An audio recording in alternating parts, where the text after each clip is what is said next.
नमस्कार, बहुत स्वागत है आप सभी का मसला में और मैं हूं आपके साथ चेतन पाठक। हरियाणा के सोनीपत में कांग्रेस ने आज संविधान को खतरे में बताकर संविधान बचाओ रैली निकाली, जिसके जरिए पूर्व मुख्यमंत्री भूपेंद्र सिंह हुड्डा ने अपना शक्ति प्रदर्शन किया। वहीं रैली के जरिए हुड्डा ने सरकार पर जमकर निशाना भी साधा है और कहा, नंबर 1 प्रदेश को भाजपा ने फिसड्डी बना दिया। मंडियों में किसानों की दुर्गति हो रही है। एमएसपी पर गेहूं खरीद की बात तो हो रही है, लेकिन बहाने बनाकर गेहूं की फसल को औने पौने दामों पर खरीदा जा रहा है।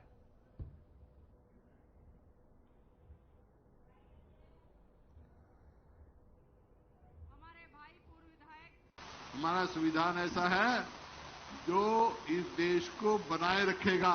अंग्रेजों की तो चाल थी, एक देश के 2 टुकड़े कर दिए थे, लेकिन हमारे बुजुर्गों ने, संविधान निर्माताओं ने ये संविधान दिया, डॉक्टर अंबेडकर ने, कि ऐसा संविधान हम देश को देके जा रहे हैं। अगर ये संविधान कायम रहेगा तो हमारा देश भी कायम रहेगा।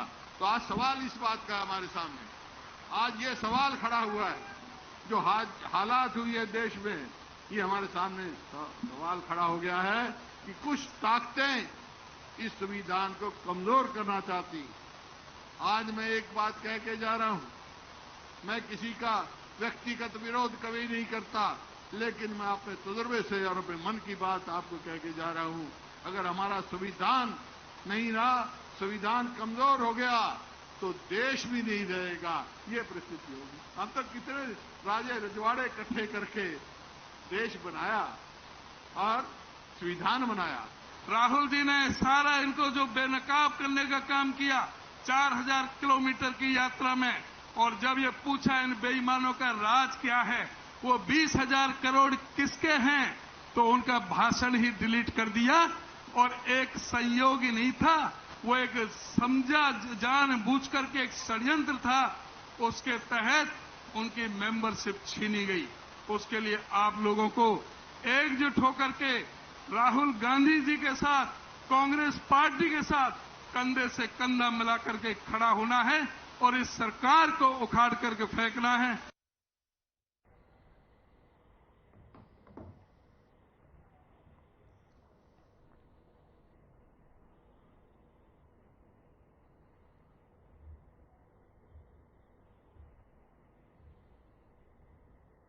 और अब आज इसी पर चर्चा के लिए हमारे साथ कुछ मेहमान जुड़े हैं। सबसे पहले जल्दी से आपको रूबरू करवा देते हैं उनसे। हमारे साथ डॉक्टर टीना करमवीर, कांग्रेस प्रवक्ता, जुड़ी हैं और रजवंत डहीनवाल, इनेलो प्रवक्ता, हमारे साथ जुड़े हैं। आप दोनों ही मेहमानों का बहुत स्वागत है आज की इस डिबेट में। मैं सबसे पहले सीधा डॉक्टर टीना करमवीर जी के पास आना चाहूंगा। डॉक्टर टीना, लगातार आज हालांकि डॉक्टर भीमराव अंबेडकर की जयंती भी थी और इस मौके पर आपने संविधान बचाओ रैली निकाली और इस रैली का आयोजन किया।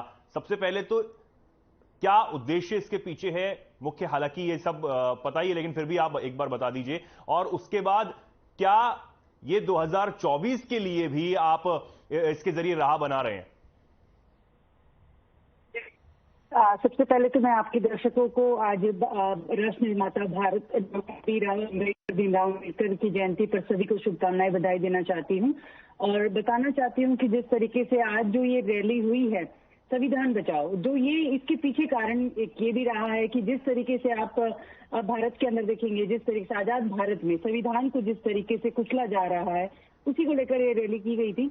आज बाबा साहब का जन्म दिवस है, तो इस मौके पर एक साथ मैं ये भी बताना चाहती हूँ कि जनता के बीच अगर हम ये आज बाबा साहब की जो जयंती मना रहे हैं, इसके पीछे कारण ये भी रहा है कि जिस तरीके से बाबा साहब ने जो इतनी मेहनत संघर्षों के बाद एक संविधान जो भारत को दिया, आज उस संविधान के साथ ये लोग क्या कर रहे हैं। आप देखिए कि जहां संसद के बिल्कुल बगल में ही यहाँ पर भाजपा के कुछ लोगों ने संविधान को जला दिया और आज वही लोग जो है किस मुंह से, मुझे ये समझ नहीं आता कि आज बाबा साहब पर फूल माला चढ़ा रहे हैं।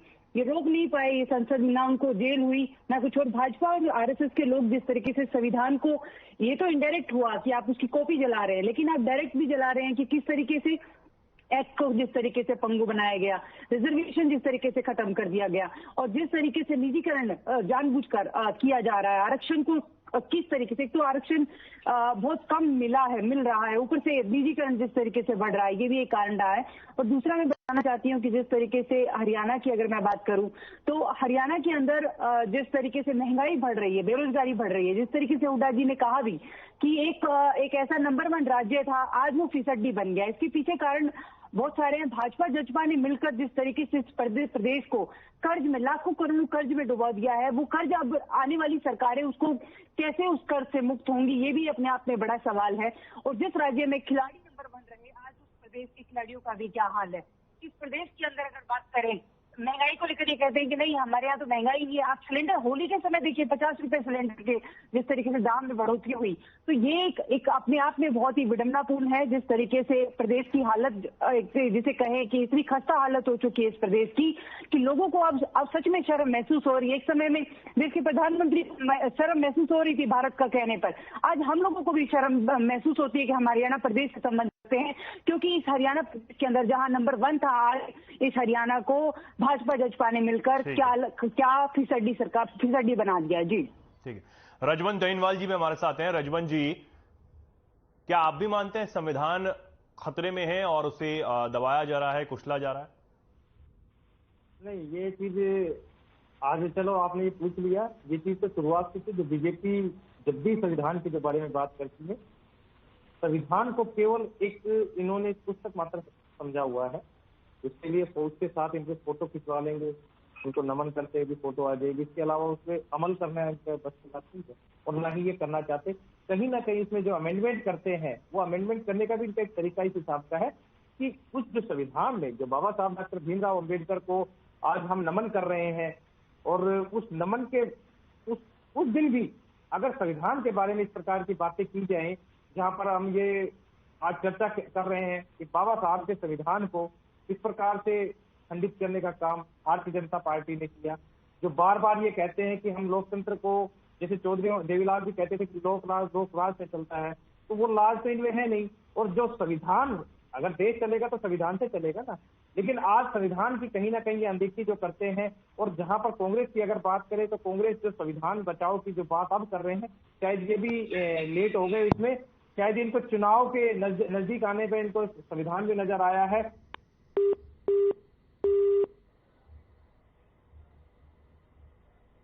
जी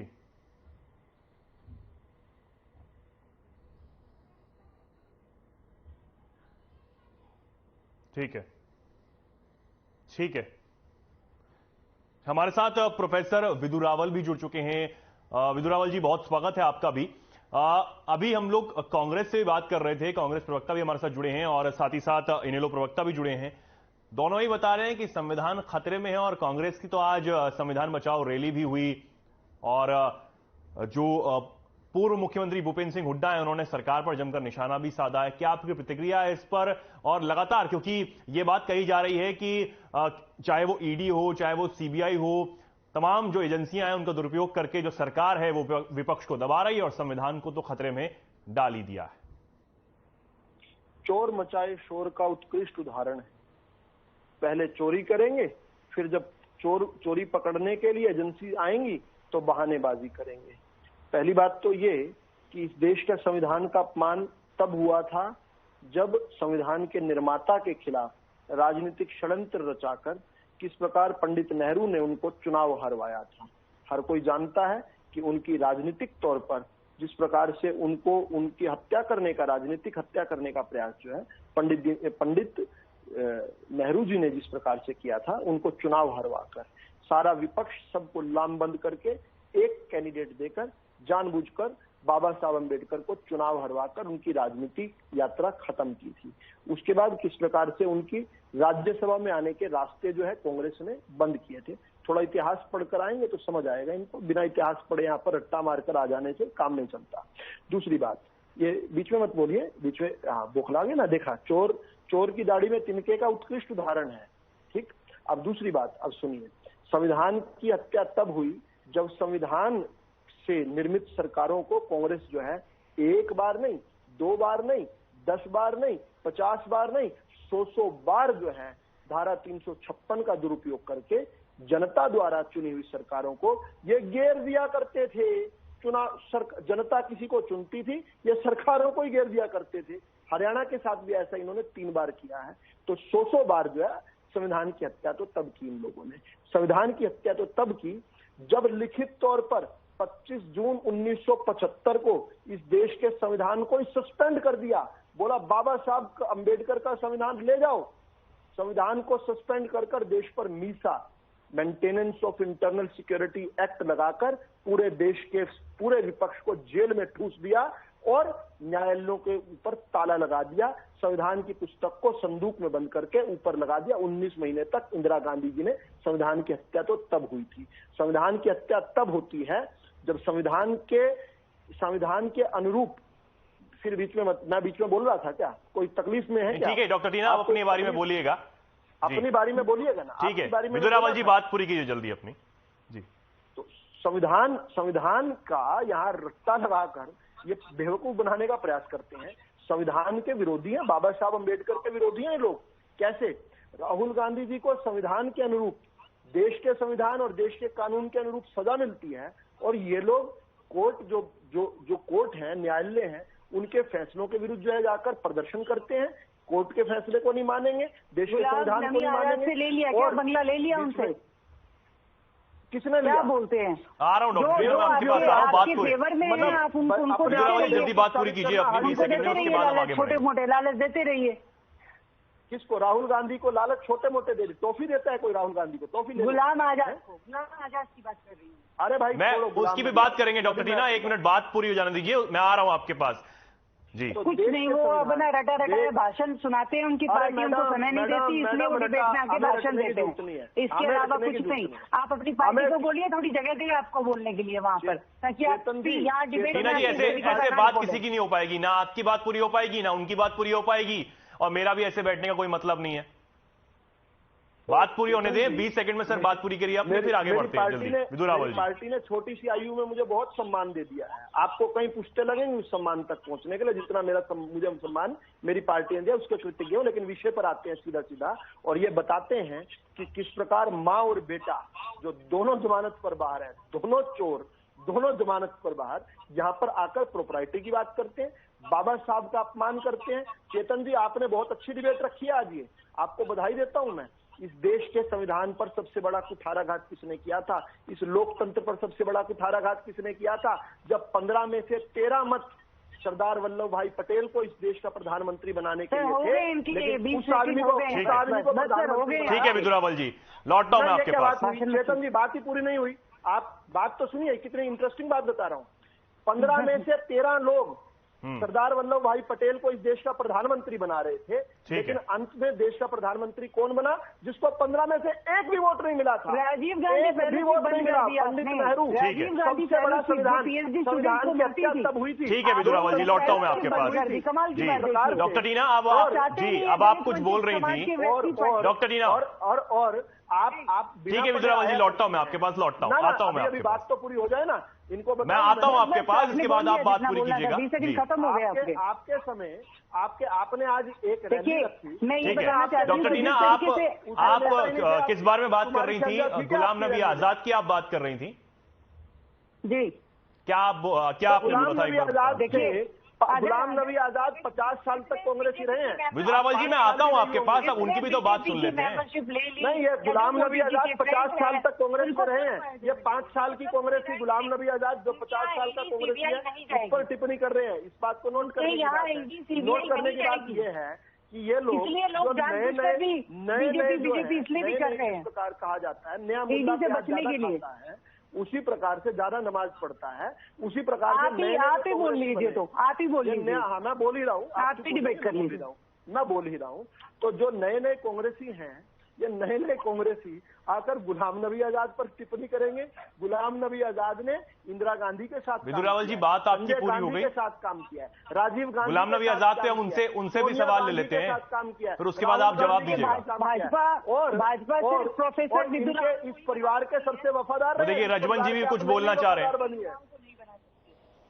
ठीक है डॉक्टर टीना, आपके पास आना चाहूंगा। आप गुलाम नबी आजाद के बारे में क्या कह रही थी, बताइए। देखिए, मैं ये बताना चाहती हूँ कि जो भाजपा के साथ जुड़े हुए हैं, जो भाजपा से उनका जरा सा भी संबंध है, अच्छी बातें बोल दे दो, उनको सब चीजों से आजादी मिल जाएगी, उन सब चीजों से छूट मिल जाएगी, ईडी सीबीआई से उनको बंगला भी मिल जाएगा। अदरवाइज तो अगर जब उनका नहीं, डॉक्टर रीना, आपने गुलाम नबी आजाद के बारे में क्या कहा था, पहले उस बात को आप पूरा करिए। देखिए, मैंने यही कहा था कि उनका बंगला तो उनसे नहीं छीना गया है, क्योंकि वो तो मोदी जी के खास है। आप राहुल गांधी जी की सदस्यता खत्म करते हैं, जो साजिशन खत्म करते तो अब आप उनकी भी आलोचना कर रही हैं, गुलाम नबी आजाद की? मैं उनकी कोई आलोचना नहीं कर रही। सच्चाई यही है, इस समय देश में यही विडंबना है इस देश की इस समय, कि यहाँ पर सिर्फ भाजपा सिर्फ ये चल रहा है, जो ये एक तरीके से जैसे एक ऐसा सेट कर दिया नैरेटिव कि अगर आप ये एक वॉशिंग मशीन है भाजपा, इसे पार्टी नहीं कहेंगे, एक वॉशिंग मशीन है, जो इसमें जाता है या इससे जुड़ जाता है। उनकी तो अलग पार्टी है अभी, आप धुल जाते हैं, आप धुल जाते हैं उसके। नहीं, उनकी तो अभी अलग पार्टी है, वो भाजपा में है क्या? अलग पार्टी होने से कुछ नहीं है, अलग पार्टी कुछ नहीं है, सबको पता है, सबको दिख भी रहा है। वो भाजपा अलग पार्टी नहीं है, वो बीजेपी का ही हिस्सा है, बंगला कहाँ से आ गया? बीजेपी का ही हिस्सा है। बंगले तक सीमित है, समझिए इनका विषय, इनका बंगले का संदर्भ नहीं है, बंगले से सीमित। आप हरियाणा प्रदेश की जनता के बारे में बताइए ना, रोजगार पर बोलिए। नहीं, रोजगार दिया आपने, उस पर बोलिए। हम रजवन जी के पास आएंगे। रजवन जी, आप भी कुछ कहना चाह रहे थे, जल्दी बात आप पूरी कीजिए। आप बोलिए। कुछ बोल देने से क्या चलेगा? आपने 86,000 रोजगार 1,20,000 8 साल में दे दिए, खत्म कर दिए स्कॉलरशिप, दुगने से आपने स्कॉलरशिप खत्म कर दी। देखिए, रीना जी और विदुरावल जी, मैं आप दोनों को ये कहना चाहूंगा कि अगर आप दोनों ही बोलते रहेंगे ऐसे इस तरीके से बिना अपनी बारी आए, तो बात किसी की पूरी नहीं हो पाएगी। तो हम एक एक करके सबसे बात लेंगे, ताकि इस डिबेट का कोई अर्थ निकलकर समझ में आए और दर्शक भी जो हमारे देख रहे हैं उनको भी कुछ अच्छे से समझ में आ पाए। ठीक है, तो हम सीधा अभी रजवन जी के पास में आना चाहूंगा। रजवन जी, आप अपनी बात कम समय में पूरी कीजिए ताकि हम आगे बढ़ सकें। जी, मैं बार बार एक चीज कह रहा था कि जो आज भाई विदुरावल जी जो बातचीत बोल रहे हैं, संविधान का नाम बार बार नाम जरूर लेते हैं, लेकिन ये संविधान की जो प्रस्तावना है उसी को ही पूरी नहीं करते। आपने भी देखा होगा, भारतीय जनता पार्टी की हकीकत कि भारत एक धर्मनिरपेक्ष राज्य है, क्या ये इस चीज को मानते हैं? ये इस चीज को नहीं मानते। बार बार क्या कहते हैं? धर्म के नाम पर जो राजनीति करने का जो काम करते हैं, जात के नाम पर जो राजनीति करने का काम करते हैं, वो कौन है? वो भारतीय जनता पार्टी है। ये लोग वही हैं जो भाई को भाई से लड़ाने वाला काम करते हैं। इन्होंने तो कभी संविधान को माना ही नहीं। आरएसएस के लोग तो संविधान के विरोधी बनते हैं। विदुरावल जी, अपनी बारी में बोलिएगा ना। एक मिनट, विदुरावल जी, एक सेकंड। रजवन जी, एक सेकंड। विदुरावल जी, अब अपनी बारी में बोलिएगा। आप अपनी बारी में बोलिए। आप अपनी बारी में बोलते हैं और किसी और की बारी में भी बोलते हैं। अब आपकी बारी में इनके बाद आपकी बारी आएगी, आप बोलिएगा ना। इसलिए मैं बोल रहा हूँ कि आप जवाब दीजिएगा ना। ठीक है, रजवन जी, जल्दी बात पूरी कीजिए अपनी। आपके हेड ऑफिस पर कभी तिरंगा झंडा आपको पता है कब फहरा था? आपके हेड ऑफिस में तिरंगा झंडा कब फहरा था पता है? आपके तिरंगे के ऊपर जो अपने झंडे को रखते हो वो संविधान की बातें करते हैं। यहाँ पर आपने संविधान का मजाक बनाया हुआ था। आप लोग संविधान के खिलाफ कार्य करने का, मैं बार बार यही तस्वीर कर रहा हूँ कि संविधान के साथ आपने फोटो खिंचवाने का काम किया है, लेकिन क्या आपने समानता, देश में समानता का काम जो आपने किया है, वो आप समानता की बात करते हैं? कभी समानता की बात आपने कभी नहीं की? स्वतंत्र आ गए, कोई भी व्यक्ति अगर आपके सामने बोलता है तो आप उसको जेल में बंद कराने का काम करते हैं। आज मजबूत विपक्ष, कौन सी प्रस्तावना पूरी नहीं की? पूछिए तो बता दो कहाँ है। इन्होंने आरोप लगाया सत्ता पक्ष और विपक्ष, अगर मजबूत विपक्ष होगा तो एक ऐसे हिसाब से चलेगा जहाँ पर जो हर व्यक्ति चाहता है कि देश की सुंदरता किसमें है, लेकिन आप कहीं ना कहीं जो आपके औचित्य कंधे अपनाकर जो संविधान को खत्म करने का जो प्रयास करते हैं, ये चीज आपकी जो रणनीति किसी से छुपी हुई नहीं है। आपके बारे में हर व्यक्ति को पता है, आरएसएस के बारे में हर किसी को पता है। तभी तो इस देश में हमारी सरकार है, तभी तो इस प्रदेश में हमारी सरकार है। क्या आप ये मानते हैं? व्यक्ति को पता तभी तो है। क्या आप मानते हैं कि आपके तो है हमारी हर मुख्यालय पर तुम्हारी पता है, झंडा तुम्हारी पता है, झंडे के नीचे रहा? आपको पता है ना ये चीज? तो आपको सारे देश को पता है, सारे प्रदेश को पता है, तभी तो इंडियन नेशनल लोकदल की एक भी सीट नहीं आती। इंडियन नेशनल लोकदल की बात मत करो, जब संविधान की बात आ रही है ना, जब संविधान की बात आ रही है तो आप वहाँ पे रहो ना, आप अपनी बताओ ना। ये समानता की बातें करते हो आपने, एक्चुअल में कौन सी पार्टी के हो? ये चीजें संविधान के बारे में पूर्ण बहुमत की सरकार होती है और वो बार बार कहते हैं देश खतरे में, देश किससे खतरे में, कैसे खतरे में, आप बताओ तो सही। चेतन जी, बता देता हूँ मैं यही तो चीज कह रहा हूँ, देश खतरे में कैसे है, बार बार बहुमत की सरकार के लोग और एक भाषण दे देते हैं, देश खतरे में, डॉक्टर टीना बोलिए। खतरे में, आप ये भी तो आप ही बताओगे। अरे मैं बताना चाहती हूँ किस तरीके से संविधान खतरे में, प्रस्तावना क्या है, संविधान की प्रस्तावना क्या पढ़ के सुनाओ कब्जा कर लिया है भाई। रजवन जी ठीक है, बिना जानकारी के आकर बैठे भाई, आपकी एलएलबी पूरी नहीं हुई है, मेरी पूरी हो चुकी है, मैं पिछले 11 साल से प्रैक्टिस कर रहा हूँ, मेरे को प्रस्तावना के बारे में मत बताओ। ठीक है प्रोफेसर विधु रावल और रजवंत दहीवाल, ठीक है आप दोनों कृपया किसी और को भी बोलने दें। आप पढ़ के भी नहीं सुना पाओगे, मैं बिना आपको। ठीक है Vidhu Rawal ji, we the people of India, आगे पढ़ के बताओ, आगे पता है, आगे क्या लिखा हुआ है? ना पढ़ो तो ज्यादा बेहतर होता है। मैं आपको पहले मैं आपको एक चीज कहता हूँ, मैं आपको एक चीज जो पहले शब्द है, we the people of India, we the people of India की बात ही नहीं करते आप कभी भी we the people of India की बात नहीं करते। आपको पता है चीज का, कभी आपने की है ये बातें? आपने कभी बात नहीं की, आपने तो केवल एक व्यक्ति की बात की है। आपने संविधान को साफ परखकर हमेशा अपना काम किया है, आपने तानाशाही रवैया अपनाया है, आप आज सरकार चला रहे हो। डॉक्टर टीना आपके पास में आऊंगा, आप बोलिए।